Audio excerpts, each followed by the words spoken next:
Hello, friends. Welcome to episode 1300. Yes, 1300 of the Locked On Hawks podcast. I am your host, Brad Rowland, coming to you on a Monday. And this is actually part 2 of 2 with myself and Glen Willis of Peachtree Hoops talking about Trae Young in player capsule fashion. So if you missed part 1, start there. That's the best place to do it. It's sort of a chronological conversation for about an hour plus between myself and Glenn. But this is part 2 you're about to listen to right now. Part 2 more focused on Trae looking ahead to this season with Dejounte Murray and a new look roster around him defensively, offensively, etc. Part 1 focused more on last year and how he played and how he's really awesome in a lot of different ways. So that's always fun to talk about as well. But please subscribe to the podcast. And without further delay, you'll have the intro and then part 2 with myself and Glenn. You are Locked On Hawks, your daily Atlanta Hawks podcast. Part of the Locked On Podcast Network. Your team every day.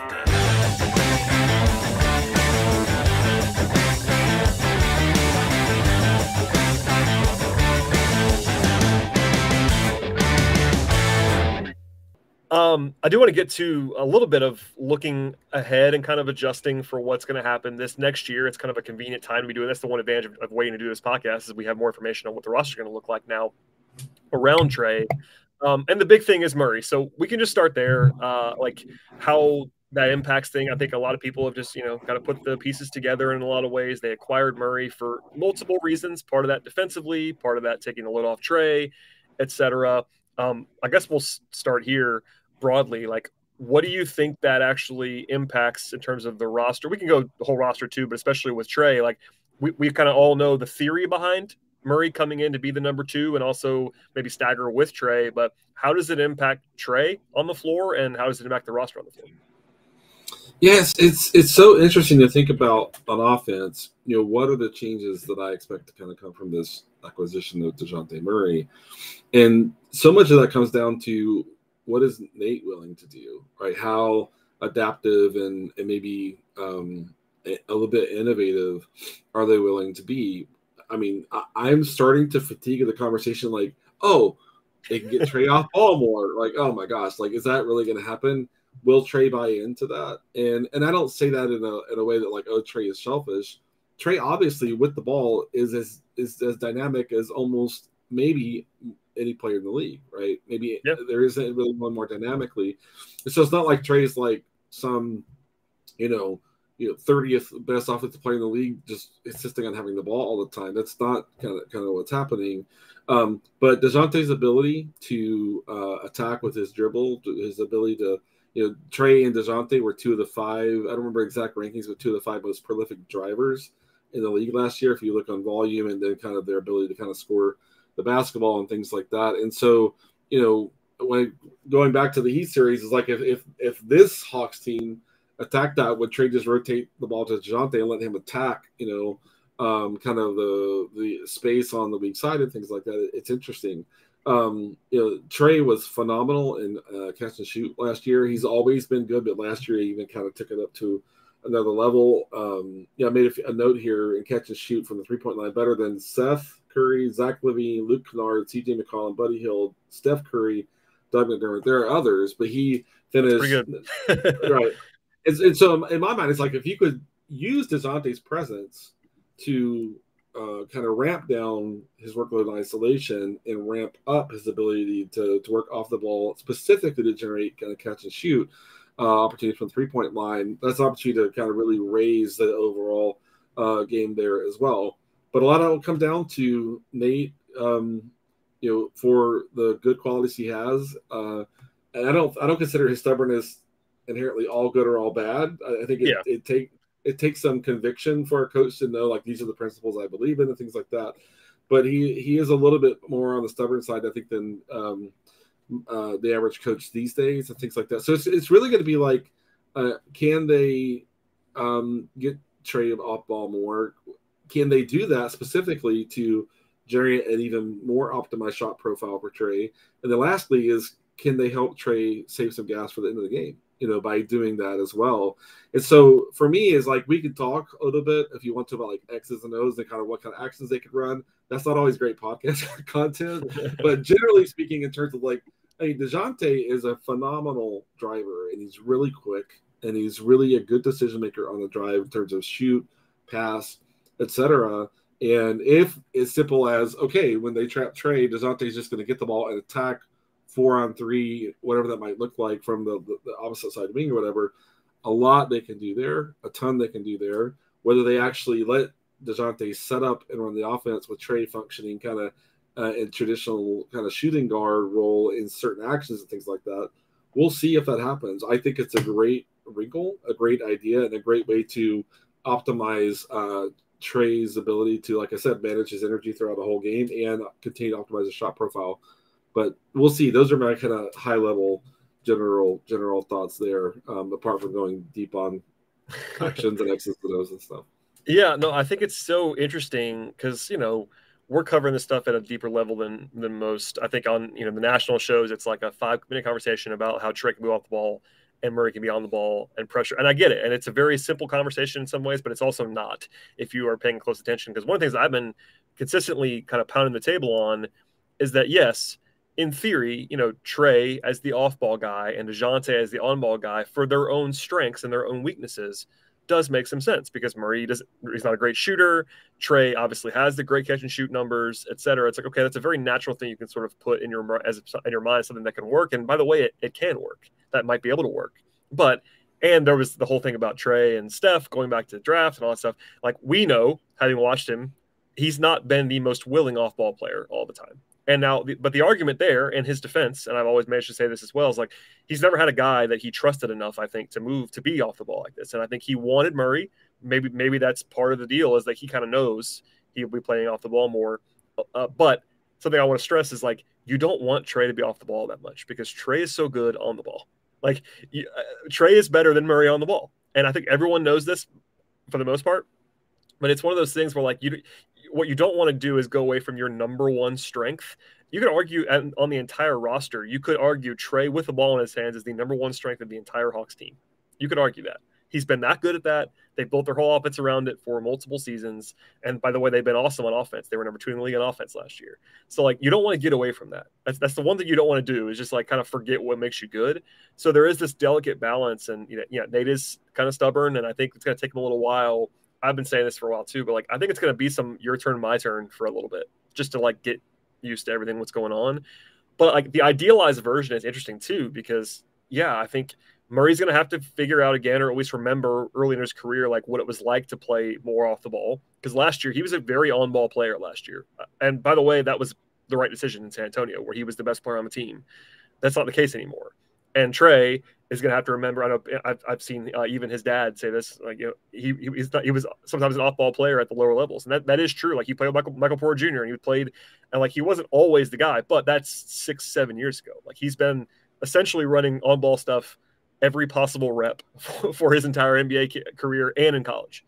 So like I don't know what you think about this. I know it's kind of exhausting because we haven't seen it yet. I'm excited to see it. I know you're excited to see it, but like, just trying to figure out what the actual blend should be is a challenge because we haven't seen it yet. And I know it's probably a little bit less Trae on ball than it has been in the past, but how much can you sort of activate Dejounte as this off ball player? And like you said, attacking closeouts, attacking off the catch, and Trae's willingness and just the lack of juice. Because the thing is, I know I've said a lot, but I'll say one more thing before I forget to say it. It's really hard to play off the ball and be really active. Like Steph's a complete freak. Like you have to be and Trae's in great shape, by the way. Trae's in fantastic shape, but especially when you factor in how to play defense too, like to really bust it like that, like you really have to off ball is very difficult sometimes harder than being on the ball. As funny as that might sound, it might even be more difficult for a guy like Trae, as small as he is, and how much he's going to have to be, like how much attention he's going to draw too. Like he's always going to have 2 eyes, 3 eyes, 4 eyes on him across the court.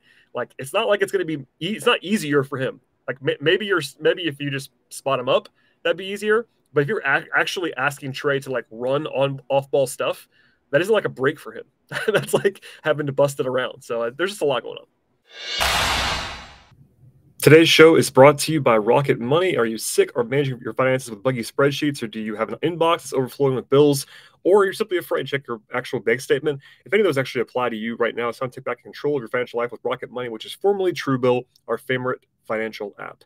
So why did Truebill change its name to Rocket Money? We'll tell you. Truebill is now backed by Rocket Companies and has grown from the bill management app into a full-on personal finance empowerment tool that helps more than 3.4 million people with budgeting, lowering bills, canceling subscriptions, and much more. That saves members of Truebill and now Rocket Money on average $700 per year. And with all of that comes the next evolution in Truebill's story, of course, and that is a new name. Bottom line, Rocket Money is everything that we already loved about Truebill with a fresh look and a fresh feel. Start canceling those unused or unwanted subscriptions right now at rocketmoney.com/lockedonnba or download the app from the Apple Store or the Google Play Store at this point in time. One more time, that is rocketmoney.com/lockedonnba. There is, and that's why, and I mean, we could turn this into a 3-hour conversation.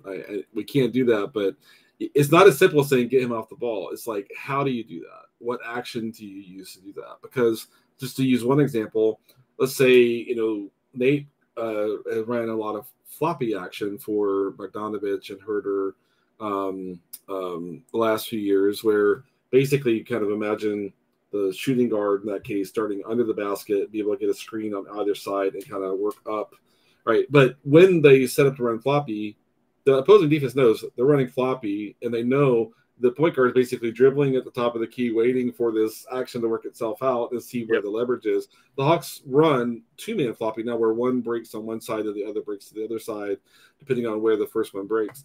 But like if you put Trae in floppy, the whole defense is just going to try to stare at him, and then get some contact on it, but he's coming off that screen. And so in my mind, it's like, you can't just say, well, let's just run to floppy here because that's not going to work, because Trae's still going to be the focus, right, of the defense.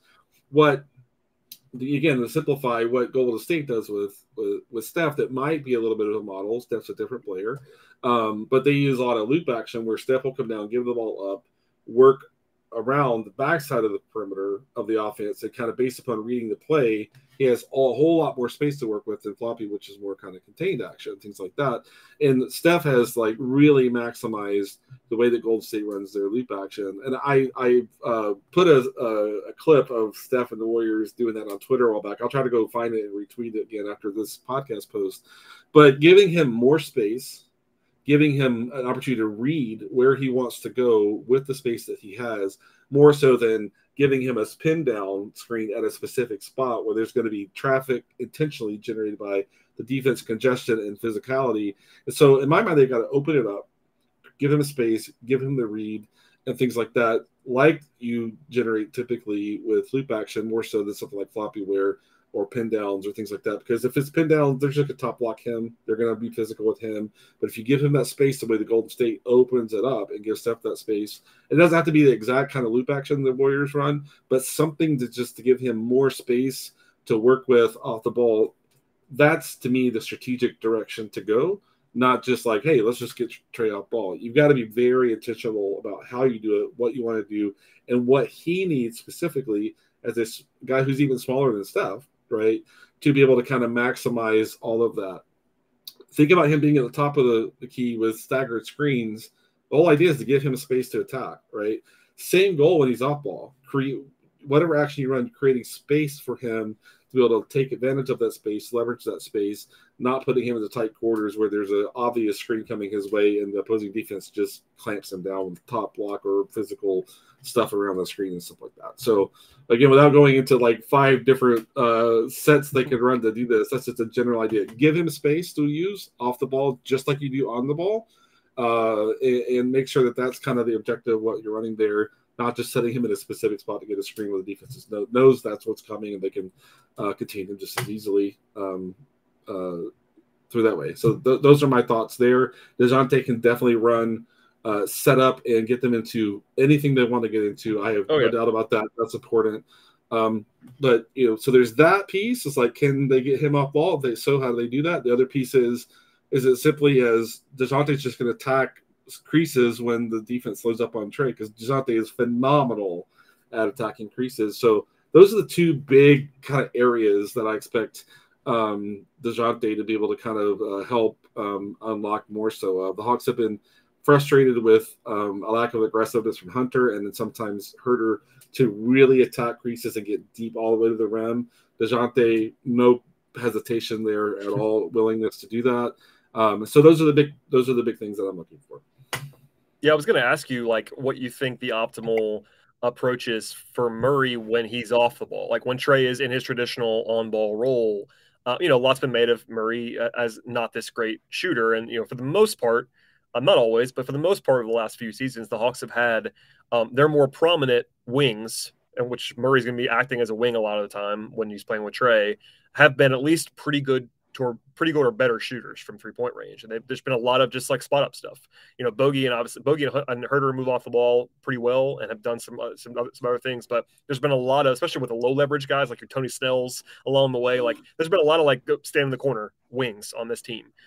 Murray's probably not best used doing that because he's not a great shooter. So you kind of got into it there with him attacking creases. But I know it's not the Dejounte Murray player capsule we're doing now, but I want to know what does it look like, because I'm sure they're going to hope that he improves as a 3-point shooter, but most of his shooting progression in the last couple of years has been more in the mid-range, where he's actually become quite good and pretty prolific in the mid-range. But like that's more like setting himself up for that, not necessarily being created for. So like, what does it look like? Is it just as simple as like you're hoping he just catches and goes on those creases, like you said, or is like you're maybe trying to develop 3-point shooting? Like where's the balance there for Murray playing off Trae? Because again, you still want Trae to do Trae stuff on the ball.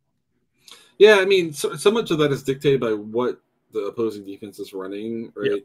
Yep. But what I'll say is this, I'll emphasize this again. I think Hawks fans will be surprised at how strong and physical of a player Murray is, right? Yeah. And there's basically at a high level, two ways to kind of get him in the creases. One is if a defense is just loading up on Trae, that's going to create space on the weak side, rotate the ball. Say Trae is working towards the right 3-point break, rotate the ball towards Dejounte, the left 3-point break, and let him attack that before the defense can kind of get back down and take that space away. It's a very simplistic way. Another thing I would encourage Hawk fans to think about and go back and look if they have the ability to, and I might find a few plays if I can find some time. When Harden showed up in Philadelphia, the first 5 or 6 games or so, everyone was waiting to see what Sixers going to run with Harden and Embiid. And what they basically did was sometimes they would use Embiid as a screener and then kind of float him to the weak side. But Harden would collapse the defense, move the ball to Embiid, and Embiid would attack the crease, which is it's kind of bonkers to think about a guy his size being a guy who's attacking the creases with the dribble. But don't be surprised if it's Dejounte guard screen action to create some space there and then let Dejounte kind of have that crease that is created there. The Hawks typically do that with staggered screen, guard or wing, then a big. But I wonder if this year we're going to see some Trae and Dejounte guard, no second screener, just to kind of create space for those two guys to kind of attack, whether that's Trae getting kind of a step downhill coming off the screen or the defense loading up towards Trae and just kicking the ball right to Dejounte attacking the crease on the other side. So I think they're going to play smaller lineups more this year. I think with Trae Dejounte, also, those two factors set themselves up to play with more pace, especially in the half court. And I think that Dejounte is super decisive as compared to way like Herter played at times. I don't think Hunter's ever going to be a super decisive player. I wrote about that in my Hunter piece a few weeks ago, how he really needs just space and leverage and things like that, and he could benefit too. And so for me, it's more pace, creating space and leverage, and letting Trae and Dejounte kind of work out some rhythm and some kind of collaborative ability to just see the leverage and space that's created and work together to kind of attack that. That's a really different dynamic than we've seen from the Hawks offense the last few years. So a lot of that comes down to our opposing defense is switching. Are they not switching? Are they switching everything? How do they handle guard screens? And we'll see if the Hawks coaching staff can kind of work on the fly, I think, a little more than they have in the past few years, or just empower those guys to kind of be a little bit ad hoc in the way that they're creating leverage in themselves and kind of and stuff. The Hawks have this coaching staff under Nate has always been, in my mind, a little slow to react to adjustments and things like that. That goes a little bit back to Nate's stubbornness, which isn't all bad to kind of emphasize again. But I really do think a lot of it's going to be just the power of those two guys, give them an idea of kind of this is how we want to get you guys into a certain action or set, but don't think much past the first action or second action. let them kind of work that out, and I think that they'll be. I think it could be great. It's going to be interesting. I wrote that there's no way Dejounte is going to replicate his assist numbers from last year. There's just no way, right? But Dejounte could be an even more impactful scorer, functioning in the creases, attacking with his dribble, things like that. And he is a great at driving, collapsing, and kicking. So it's not like his assists are going to completely go away. So that's what I expected of both of them. Probably a different podcast talk about, well, what is it when Dejounte is on and Trae is out? That's a different podcast. But in terms of what I'm kind of looking for when both are on, that's generally what I'm looking for. Bringing it back to Trae a little bit, it's actually a question that I've been getting, so I'm going to pose it to you a little bit. I've been talking about like the lack of shooting, relatively speaking, compared to previous years, just basically turning Herter and Gallinari into Murray and Justin Holiday, or however you want to look at that, just kind of having less guaranteed shooting on this roster, especially with Bogey's question around him physically. And that's a whole different thing. If Bogey's not available, they're going to have a real lack of shooting. That's like kind of inarguable. But even as it is now, how much and how so does it impact Trae in your mind as he operates the offense to just kind of have less of that around him? Because I think, again, a lot of his reps his entire career has been, roll man, screen setter, especially Capella the last couple of years, as you talk about all the time, the nuanced screen setting, but also just like three guys spotting up around that. It's kind of a lot of what the Hawks have done, and it always works. It's worked very well with great shooting. Last year they were a top 2 3-point shooting team in the league, I think, by accuracy numbers.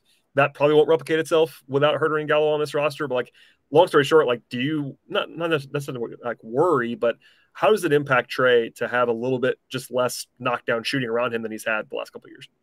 Yeah, I mean, it's a concern. I think it would be unfair to try to articulate that as something other than a concern. It's like, how is this going to work? Trae with shooting is kind of a simplistic plan that anyone would kind of come up with. Trae with one roll man and shooting has basically been the core of their offense for 3 years. Yeah, right. I wonder if the thought process around that part of this change of the roster is, okay, we've got to be better on defense. We have to be better on defense, right? Oh, yeah. And in my mind, it's like, well, sure, you'd love for Gallo to be in the weak side corner every single time Trae and Capella are working a high pick and roll or whatever, or Bogey. But I think sometimes the thought is, if Justin Holiday is in the weak side corner, and through what we're running is creating a wide open shot in the corner for them, like, does it have to be like a really highly functional shooter like Gallo?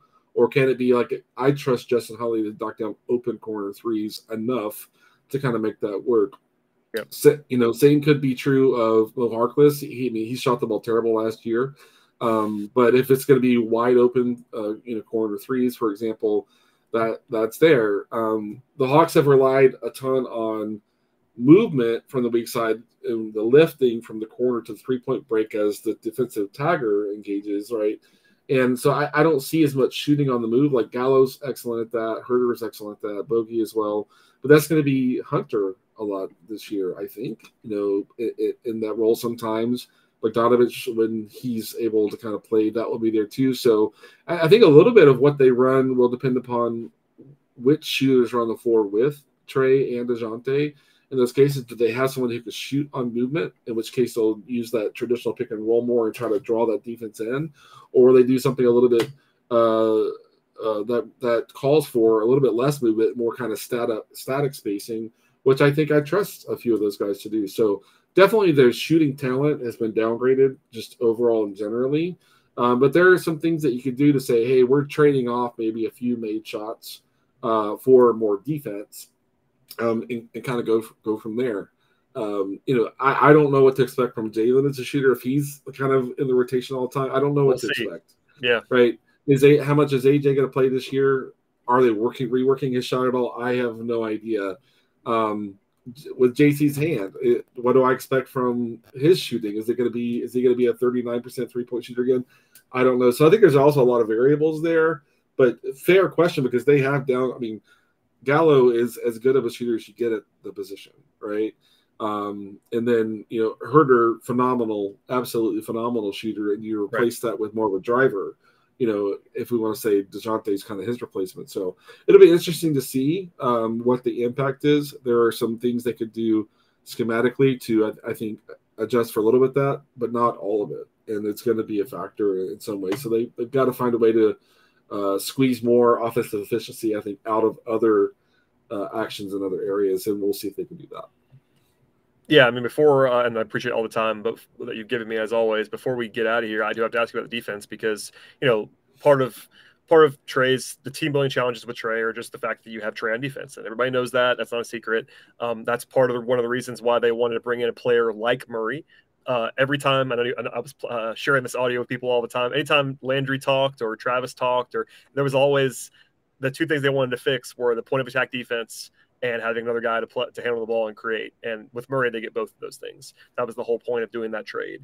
But how does that impact? Well, obviously, view it through the lens of Trae for this podcast purposes. But we kind of already know what Trae is defensively. I guess there's different questions of can Trae improve? How much can Trae improve? But also just having a guy like Murray to go along with Hunter, who's been the other guy they've used kind of as that point of attack guy the last couple of years as well, but not having to only have Hunter do that. Having another guy who can really be, besides DeLon in a smaller role, of course, who they used last year, but Dejounte, a 30-plus minute a game player who you can rely on there. How does that all impact Trae and by proxy impact the whole roster? Because I think I agree with what you just said. They're banking on the defense improving, and maybe the offense is not going to be quite as good last year as they were last year because that's just they were so good that just the math on that is they probably will regress a little bit offensively. They're going to have to be much better defensively, and they definitely know that. But that's it's easier said than done. Yeah, it's interesting to think about the defense. So to kind of isolate Trae as a defender, I don't think there's a lot of nuance to get in there. It's size and energy he has on that end, considering the offensive workload and the exertion that comes with that. And the second is just effort, and how can he sustain a more consistent level effort on that end? A part of that probably is ramping down his workload on offense. Now, whether that results in fewer shot attempts or a lower usage, there are ways to adjust some energy savings on offense, maybe give that there. So it's not as simple as hey, Trae, play harder on defense, because there has to be kind of a plan for how you're going to save a little bit of his juice in the court. So that's there. That's always going to be there. We could have this conversation, Brad, 5 years from now. It's going to be exactly the same: size, effort, size, effort, size, effort. Yeah. But what do the Hawks kind of do? I know some of the conversations I'll get into with Hawks fans on Twitter is, should they be switching all the time? Should they not be switching all the time? Should they play a more traditional kind of defensive scheme? And again, I kind of hate to always go back to the same players, but if you look at what Golden State has historically done with Steph, even when they've been playing a switch-heavy scheme, and you saw this, you may recall seeing this in the Golden State's run to this title, is they switched a ton, right? Even when Looney was on, they would switch a ton. Yep. The one person they wouldn't switch was Steph. Yep. Right? And the Hawks did that a lot last year. It was okay, we're running our red scheme. They typically switch more 1 through 4, not 1 through 5. Will we see more 1 through 5 this year with the conduit center, for example? Maybe not. But if we look back last year, it was we're switching 1 through 4, but not Trae. Trae's going to show to the level of the screen and then clear out and give the defender that's on the ball space to stay on that ball. And for me, it's if Hawks fans are asking, what should they do? A lot of it comes down to the opponents. Is the opponent capable of punishing switches? There's a different answer to every team. Yep. And so in some cases, I think you could play a more conservative strategy, like against the Knicks, not worried about their shooting a lot. You're trying to pack the paint and kind of keep the ball out of the paint. And that's a very different thing than, say, going up against Harden and Embiid with Philly, or go up against the Warriors and things like that. So I think the defensive scheme they'll run the most is red scheme, 1 through 4 base switching, except for Trae. That'll be kind of, I think, from a volume perspective, we see the most. But I think there'll be times when going into a matchup where the other team isn't so dynamic offensively and maybe doesn't have the point of attack guy that you really have to worry so much about, that they're going to play a little bit softer, save a little bit more energy, and rely on Clint to kind of keep things organized on the backside of the play. But The one last thing here is that this is what always confounded me, the idea that the Hawks were going to or needed to trade JC. Because with Trae on the court, you need a power forward who can come down and help at the rim, help protect the rim when the center gets pulled away. And it's Rebound. like with JC, for sure rebound, right? Yep. And Dejounte will help a ton as a rebounder, Yes. for sure. But like if you're playing more of a wing size guy or a wing skilled guy for than JC, it's like that weak side help at the rim with Trae is so critical. And not only that, but opposing teams have loved to put Trae on the weak side baseline and make him the helper at the rim. And increasingly last year, one thing the Hawks were better at was JC would notice that, get down to the baseline, kick Trae up, regardless of how that got them matched up, so that JC was in position to be the helper at the rim. And they've give Nate and the team and the coaching staff credit for the way that they got better organized on the weak side to keep Trae out of that spot. So in my mind, let's just continue seeing more of that smart switch-based scheme, keeping Trae out of the switch, giving him the right kind of support, good organization on the weak side. Bogdanovich was good at that. DeLon was good at that, even just recognizing, hey, let's shift this here, and things like that. And so I think they may miss DeLon a little bit there. We'll see if Dejounte can kind of help, because Dejounte is really good on the weak side in a vacuum. So that's what I'm watching. 1-3-4 switching, keep Trae out of the switch, play more conservative when the other team doesn't have so much to throw at the point of attack, and then getting organized on the weak side to keep Trae away from being low man or the helper at the rim. Those are the big themes that I'm looking for on defense. I think that can work even to a better degree with the defensive personnel they have this year with the Holiday brothers and Mo Harkless and some of the additions that they've had kind of in that area where especially where the second unit is more talented defensively. Yeah, I think generally speaking, the defensive talent is clearly better on paper now. The one wild card is Jalen, but at the same time, he's replacing Gallo in a lot of ways. So like, there's always so much of Gallo has his own foibles along the way. We you and I have been famously saying like we just don't know what to expect from Jalen, especially on defense. Like that's one of the reasons that I heard he was not considered to play more last year, is that they're not going to trust his defense yet. And I get that. It's just young players in a lot of ways. They're going to struggle there. Griffin's the same thing. I expect very little from Griffin's defense. If he plays, I think he'll probably be pretty bad early on. We'll see. Right. But just having Murray for starters minutes, Holiday is a good defender. Harkless, if he ever plays, is a good defender, rock solid, and taking Gallo out. I think Herter is not terrible, but Murray is better than Herter defensively, so that's an upgrade too.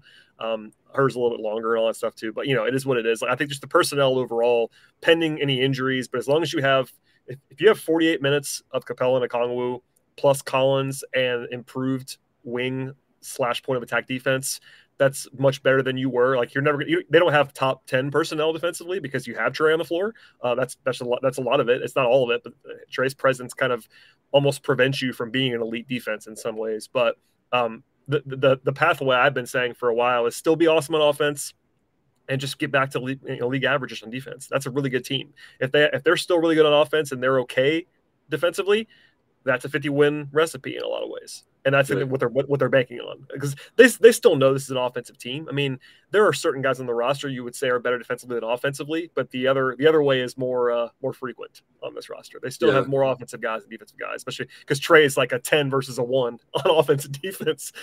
There are some guys who are close. Like you would say that guys like Collins is better on offense and defense, but he's a pretty good defender. Murray, same thing. Murray might be better on offense and defense, but he's a really good defender. Like there's different trade-offs.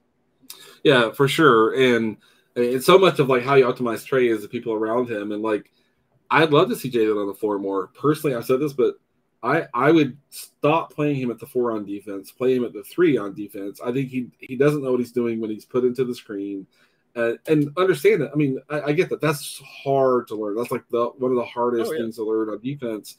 But when you kind of get him at the 3, he's able to kind of be more of a rover and a disruptor, and things like that. So can you play him with Harkless, and on offense, Jalen's the 4, Harkless is the 3. On defense, Harkless is the 4. There's a way to put Jalen on the court more in a way that's safe defensively to do so, in my mind anyway. And it's probably going to be the same thing for AJ, at least in this year, maybe even into next year, is you cannot put him on the court as a defensive big, a 4 or 5. No. It's way too much to ask of those guys. But that might be where Harkless, like you said, like how much is Harkless going to play? I don't really know, but we don't know. But he can play defense. Like that's the thing. He can play defense, and he can play the 4 on defense, which could help you get those young wings on the court, or young big forwards on the court more. And that's if he's on the team, critical like, to me. Yeah, as they could still move on from Harkless for tax reasons or whatever. I don't know what's going to happen there. If he's on the team, you're going to have an injury at some point, and he's going to be in rotation for a week or two. Like they might just go with Jalen, and I think that would be something that would please Hawks fans as a backup power forward position. But there is some value in having Mo Harkless around. Like they're not the exact same player, but think of Mo Harkless as Solomon Hill in a lot of ways. Right. Like they're not the exact same guy, but they have a lot of the same strengths, a lot of the same weaknesses. And he's a vet. He just knows what to do. Like he's going to be a guy that you and I are sort of predisposed to liking more than everybody else does because of what he does. That's just what it is. Kind of like Capella in some ways. But yeah, there's some value in having a guy like Harkless around to unlock some things. But yeah, I mean, to kind of put a point up for Trae, like we kind of know the deal with Trae. It's building around him. And the way I actually thought it was interesting, I think it's out now. Yeah, I talked to Nate Duncan a little bit on his show. And I want to know what you think of this before we get out of here.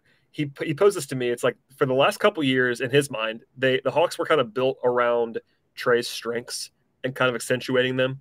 And now he wonders if they're now kind of building around Trae's weaknesses a little more in the way that they built their roster, like especially with Murray and especially with kind of the uptick defensively. It's like, okay, we now know that we can't ignore the weaknesses. Not that they were before, but I thought it was an interesting point, like a way to frame that. Not that I agree 100% across the board, but I definitely see where he's coming from with that, because they've definitely kind of bulked up defensively in a way that they got, maybe not just Trae's weaknesses, but the team's weaknesses, like just kind of the inherent, Trae is the face of the franchise, but they definitely have tried to fix that in some ways with Murray, because, Murray is an all-star, and generally speaking, when you acquire an all-star, it's to help your offense.